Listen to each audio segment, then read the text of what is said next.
Bom, meus amigos, realmente assim é muito interessante. No livro A Eterna Busca do Homem, de Paramahansa Yogananda, Yogananda ele traz várias discussões, vários temas assim muito interessantes, dentre os quais ele traz essa questão da reencarnação, né? Como que a gente encara toda essa questão que envolve a reencarnação? E, e é muito interessante essa discussão porque sempre quando a gente se encontra diante de uma situação na nossa vida, a forma como a gente vai encarar, reagir e sentir essa situação depende da forma como a gente interpreta essa mesma situação, certo? E aí, quando a gente pensa em todos esses dilemas existenciais, nas dificuldades humanas, nas dores do coração, nas mais diversas questões, a gente pergunta o porquê disso tudo, né? Qual que é a razão, qual que é o sentido maior de toda essa coiseira toda que a gente chama de vida, né? Dentro da Bhagavad Gita, o discurso de Krishna com Arjuna, né? Toda aquela coisa. O primeiro capítulo da Bhagavad Gita é o sofrimento de Arjuna. É a choradeira de Arjuna, as dores de Arjuna, todo o dilema existencial de Arjuna, né? E aí, no segundo capítulo da Bhagavad Gita, que recebe o nome de Samkhya Yoga, porque vai tratar da nossa natureza real de ser, da nossa natureza, verdadeira natureza do ser, que no caso Samkhya, né? Samkhya trata sobre esses assuntos. E a primeira coisa que Krishna ensina para Arjuna, fala assim: Arjuna, você não é este corpo. Esse corpo é só uma roupa que o teu espírito veste e depois é trocada. Seu verdadeiro ser, a água não molha, o fogo não queima, o vento não seca, a arma não pode ferir, e assim vai. Mostrando que o nosso ser real não é este corpo. Que o espírito apenas utiliza desse corpo para viver uma certa questão na face desse planeta. E que o cerne central, a raiz, né, a raiz de onde vai brotar os mais diversos sofrimentos, está na ignorância de nossa própria natureza, que a gente não conhece aquilo que a gente é de fato. Tanto yoga quanto o budismo, eles vão falar a mesma coisa, né? Quando a gente pega as 4 nobres verdades de Buda, ele vai falar assim: olha, o sofrimento existe. Ele existe, ele tá aí, né? Só que ele tem uma causa. E qual que é essa causa? A gente vai chamar a vida, a ignorância. Só que não é qualquer tipo de ignorância. Não é ignorância de matemática, de química. É ignorância de nós mesmos, nesse sentido, né? E ele vai falar que o sofrimento, ele pode ter um fim. E o caminho para buscar essa autorrealização, essa eliminação do sofrimento, ele vai tratar do caminho óptimo, dentro do budismo, né? Dentro da Bhagavad Gita, Krishna vai começar a ensinar yoga para Arjuna. Então, Krishna, ele passa a Bhagavad Gita inteira ensinando yoga para Arjuna como um caminho de união com o divino, como um caminho de libertação do sofrimento, como um caminho de revelação da nossa própria natureza de si, né? Com o nosso ser real, nesse sentido. Então, uma série de dilemas, vou chamar de dilemas, surge a partir desse contexto, quando a gente vai analisar, quando a gente vai refletir, certo? E uma das questões fundamentais que surge diante desse contexto é a questão do desejo, né? E a partir do desejo, muitas coisas vão acontecer. Não importa o que a gente deseja, é sempre pensando no seguinte: quando eu conseguir tal coisa, nossa, aí eu vou ser feliz, né? Aí eu vou ser realizado, vou ficar muito bem, não importa o que a gente deseja. E sempre pensando, quando eu tiver tal coisa, quando eu estiver em tal lugar, quando tiver tal pessoa, nossa, aí eu vou ficar muito feliz nesse sentido. Inclusive o desejo espiritual também, né? Os desejos espirituais. Nossa, quando eu me iluminar, nossa, aí eu vou ser, olha, muito feliz, né? Toda aquela coisa assim, não importa o que a gente deseja. E a partir desses desejos, vamos supor o seguinte: o tempo vai passando, e esses desejos, eles não se realizam, e o tempo vai passando, e a gente vai sendo jogado pro futuro, numa ansiedade de algo que nunca acontece. E a ansiedade começa a borbulhar, a ansiedade começa a estar ali, colada na gente, né? Se a gente deseja muito algo, e a gente é frustrado em nossos desejos, então a gente sente raiva, a gente sente cólera. Inclusive, Paramahansa Yogananda coloca uma história dessa na autobiografia dele, né? Quando ele foge do mestre dele, né? Aí ele volta, enfim, acontece muitas coisas, ele volta. Aí ele pensa que o mestre dele vai ficar puto da vida com ele, né? E não fica, ele fica ali tranquilo, de boa. E ele não entende, fala assim, mestre, mas por que o senhor não tá bravo comigo, né? Eu fugi e tal, aquela coisa. Aí o mestre vira pra ele e fala assim, não lembro se eu vou saber falar exatamente, mas ele fala assim, a cólera, né, a raiva, surge de desejos não realizados, né, de desejos frustrados. Eu não espero coisa alguma de vocês, né, eu não nutro desejos nesse sentido. Portanto, as suas ações não podem estar contrárias aos meus desejos. Apenas a sua verdadeira felicidade me torna feliz nesse sentido, né? Isso é muito amor, meus amigos. Isso tem muito a ver com amor, porque quando a gente está diante dessa postura, a gente dá uma liberdade do outro ser o que ele é, dele escolher o que ele quer escolher. A gente concede um livre-arbítrio muito genuíno pro outro, né? E aí, continuando essa questão dos desejos, se a gente deseja muito algo e uma outra pessoa consegue aquilo que a gente estava desejando, então a gente passa a sentir inveja daquela pessoa, né? Se a gente deseja muito algo e a gente consegue aquilo que a gente estava desejando, então a gente também passa a sentir muito apego para não perder aquilo que a gente desejou. A gente sente medo, ciúmes para não perder, porque perder isso é como perder a própria felicidade. É como perder a própria felicidade. E acaba, como a gente vive num mundo que envolve todos esses dilemas, a busca por esses desejos, que normalmente eles são cultivados a partir de um meio, de uma cultura que também é ignorante de sua própria natureza nesse sentido, o egoísmo, ele é muito estimulado, acaba sendo muito estimulado nesse sentido, a competição, toda aquela coisa e tal.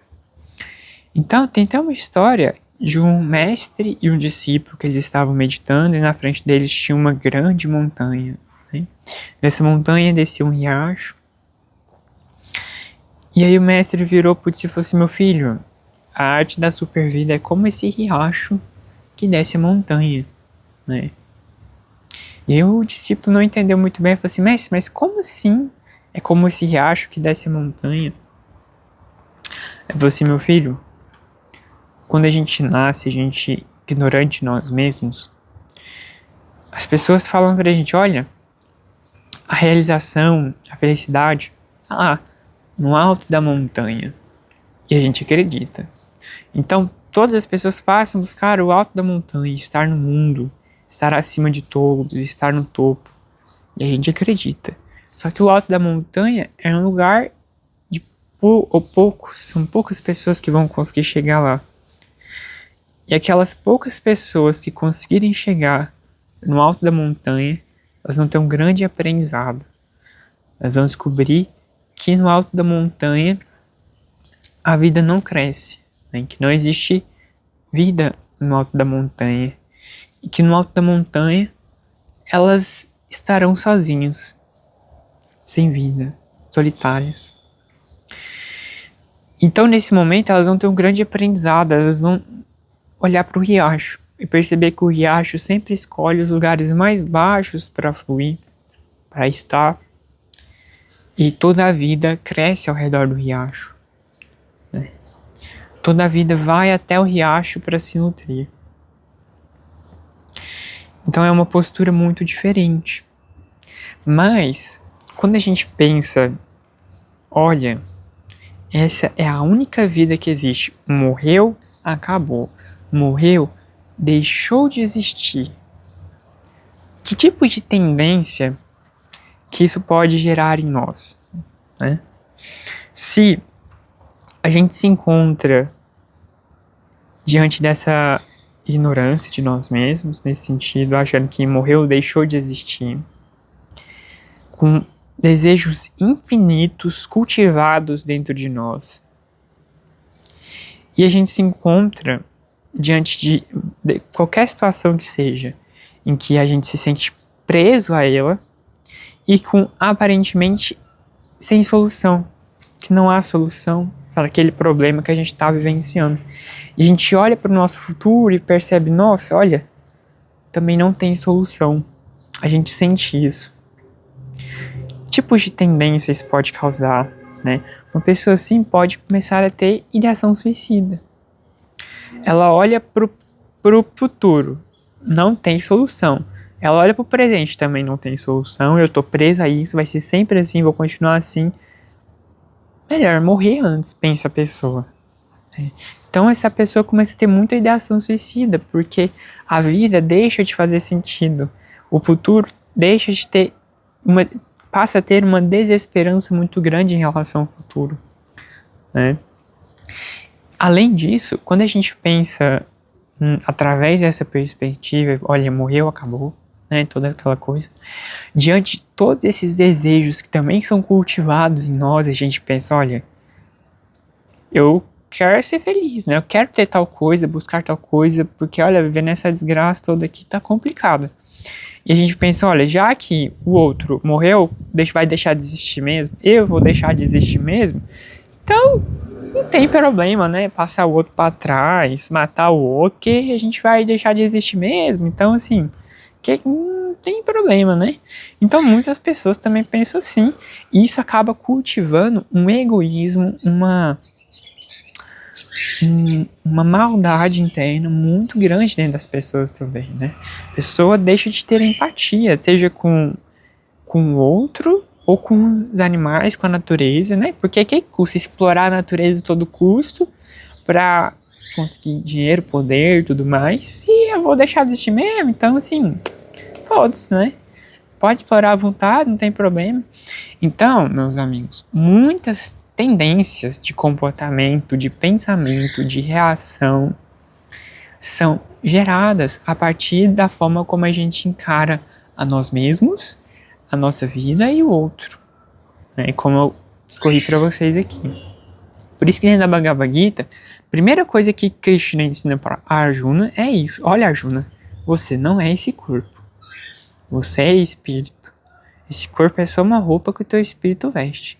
Então, Krishna passa a ensinar a Arjuna como revelar esse conhecimento de si mesmo. Passa a revelar a Arjuna como se libertar de todo esse sofrimento. Passa a ensinar a Arjuna como construir essa revelar essa autorrealização dentro de si, e que não importa se ele tem algo, se ele não tem algo, qual condição que ele esteja na matéria, mas que ele pode ser feliz sem depender dessas condições materiais nesse sentido. Por isso que Paramahansa Yogananda contava a história, né, que tinha um homem, durante sua vida, conseguiu alcançar um certo progresso espiritual. Contudo, ele viveu de uma vida muito doente, né? E aí, quando ele morreu, Deus veio para ele e perguntou, olha, você tem algum desejo para a próxima vida? Ele falou assim, tenho, eu quero ter um corpo forte, saudável, toda aquela coisa. E aí foi concedido a ele. E na outra vida ele nasceu com um corpo forte, toda aquela coisa, mas ele era pobre. Ele não conseguia alimentar direito seu corpo ficou muito fraco, ficou muito debilitado, e depois ele morreu. Então Deus veio de novo para ele e falou assim, olha, você tem mais algum desejo para a sua próxima vida? Ele falou assim, tenho, eu quero ter um corpo forte, saudável e ser rico. Aí, então foi concedido a ele. Em outra vida ele nasceu com um corpo forte, saudável, rico, mas ele não tinha ninguém para compartilhar as coisas com ele, né? E ele viveu de forma muito triste e solitária na vida, então ele morreu.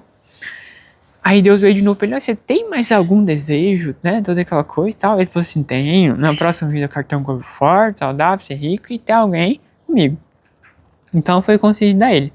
Aí então ele teve um corpo forte, foi rico e teve alguém com ele, mas essa pessoa era doente e morreu muito cedo. E aí ele novamente ficou sozinho, toda aquela coisa muito triste. Aí ele morreu. Aí Deus chegou pra ele e perguntou assim: olha, você tem mais alguma coisa? Você já pensou em tudo? Você já pensou em todos os desejos que você quer? Você quer mais alguma coisa? Eu falei: quero. Quero ter um corpo forte, saudável, ser rico, ter alguém que essa pessoa viva muito tempo. Aí foi concedido a ele. E aí foi, ele nasceu, toda aquela coisa, e a pessoa, bem, e o tempo foi passando, essa pessoa não morria, o tempo foi passando, essa pessoa não morria. Até que ele se apaixonou por uma outra mulher, né? E aí, e essa mulher só queria passar a perna nele, só queria o dinheiro dele. E ele foi, largou e foi para outra. E essa mulher passou o rodo nele. E lá ele ficou sem nada novamente. E morreu. Aí ele chegou lá no além. E aí Deus perguntou pra ele: e aí? Ele bravo falou assim: a partir de agora, eu não desejo mais nada. Seja rico ou pobre, saudável ou doente, com alguém ou solitário, a única coisa que eu desejo é a ti, ó Senhor. Né? E essa autorrealização do ser, que elimina o sofrimento real e revela a natureza, a felicidade genuína. Então, meus amigos, eu deixo todas essas reflexões a vocês e até o nosso próximo encontro.